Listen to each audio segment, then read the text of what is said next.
so bear with me, because this could be tragic.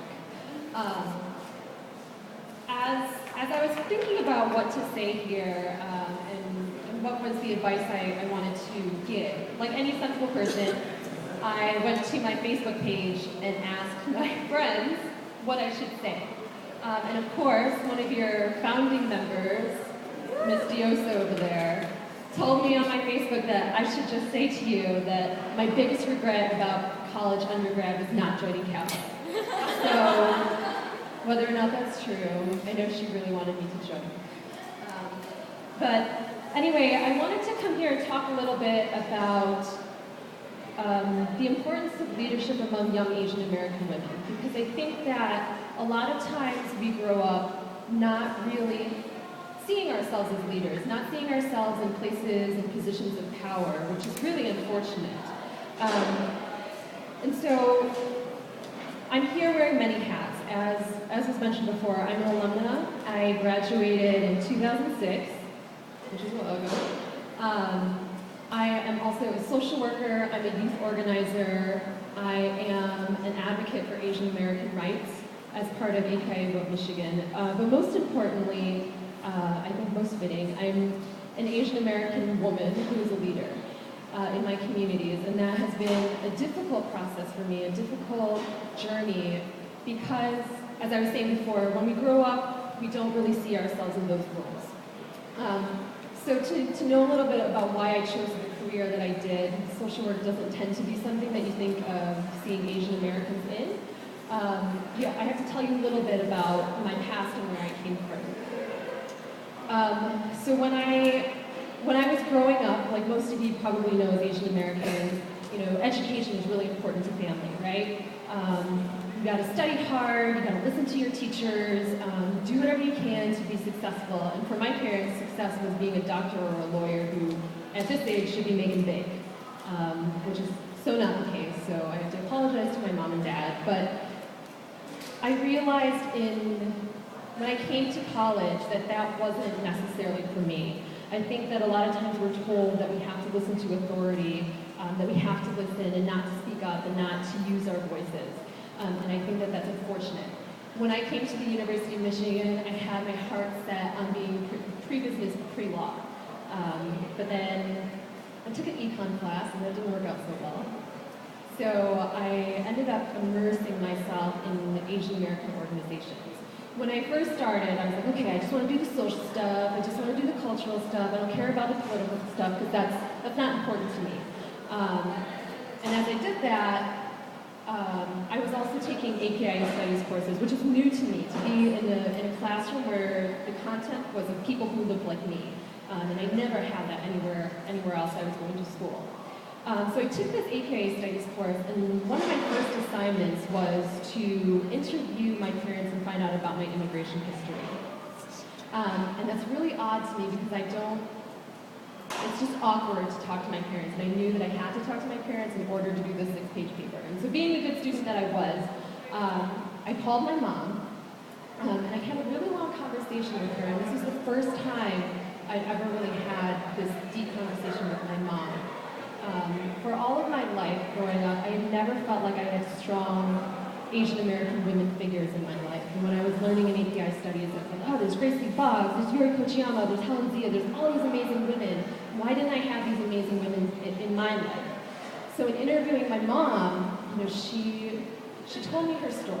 She told me about how she fled Vietnam in the 1970s as a refugee, seeking political asylum. You know, she left in the middle of the night.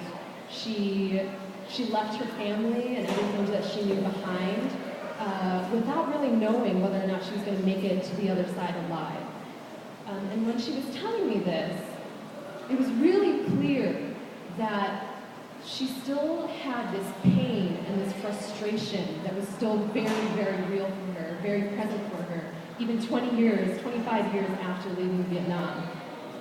And so what hit me in that moment, in speaking with my mother, was that I did in fact have strong Asian American women in my life. I did have someone that I could have seen as a role model. The problem was that my mom never had the opportunity to speak about her story, to talk about her struggles coming to the United States from Vietnam.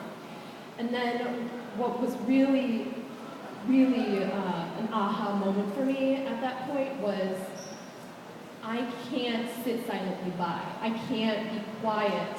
And I have to speak up for myself because I can't wait for an opportunity for someone to let me speak. I have to take that opportunity as a young Asian American woman. Otherwise, no one's going to give it to me. So that was then when I started to realize how important organizations like UAO, the United Asian American Organizations, was, because up until then, trust me, I thought it was a dumb organization. I thought, man, this group does nothing. All they do is sit and talk on Wednesday nights, and it's not doing anything. But what I realized was it was also the only organization that was uniting Asian American voices, a community that has historically been divided because we're so diverse. So I got involved in that. And then what was missing for me was a space where I felt like I could be really myself and talk about what it meant to be the daughter of immigrants, to be an Asian American woman.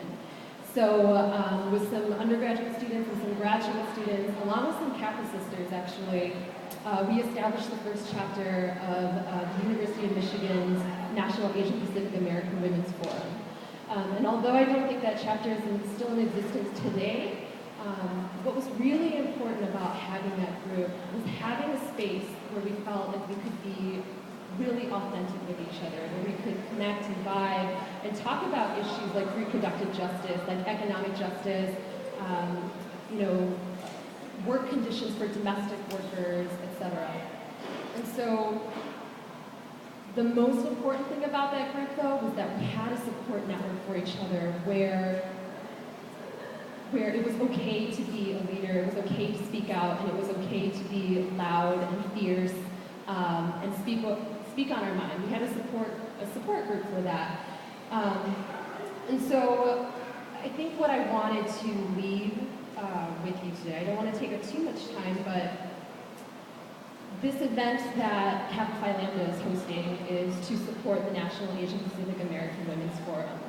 And as I work today as a community organizer, what I see a lot in young women is what I saw a lot in myself, was this idea that, I want to do something, I know that something's wrong, I have this passion inside of me, but this self-suppression of, I'm not sure if it's okay for me to talk, if it's okay for me to speak out about this.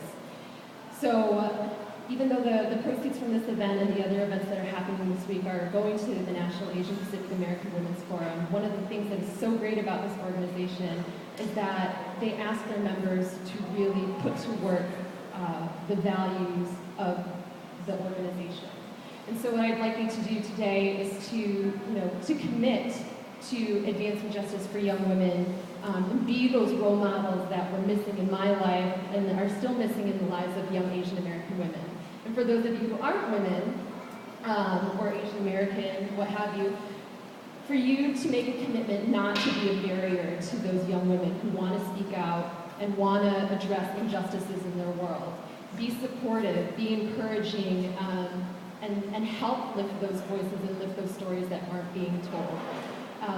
It's only when we build the power and the capacity of young Asian American women that we can see ourselves in positions of power at every level, that we can see a reality for young Asian American women to be in those positions and to speak out and really fight the injustices that we're facing today. So that's all I wanted to say. Thank you so much for having me. I'm going to pass it over to whoever is supposed to